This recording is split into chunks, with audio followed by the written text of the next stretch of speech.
Happy Memorial Day. I thought I would take you on a little tour of my art studio. I haven't really done a studio tour because I don't feel like it's finished. I feel like it's kind of a weird space right now. It's not like curated, but I'm gonna show you anyway.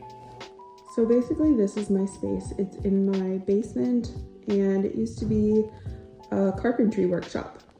I often paint at this desk, and my husband's cousin hand dyed this little towel. I'm always drinking water, and that's my paint water. And on this wall, I have a couple larger pieces.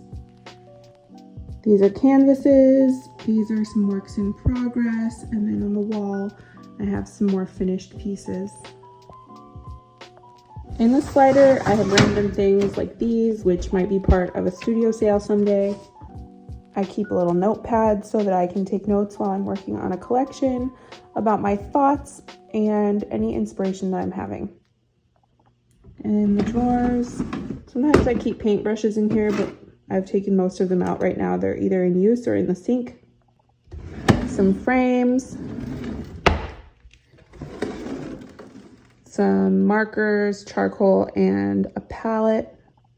In here, I have more art supplies like canvases, little chalk thing, some ornaments, and just other painting stuff.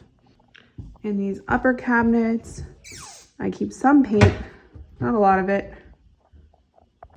This tempera paint is for my kids, so if they come down here while I'm working, they can paint with me.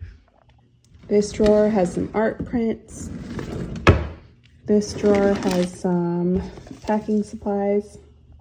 And that's sort of it. I hope you liked this studio tour. If you like this, let me know in the comments.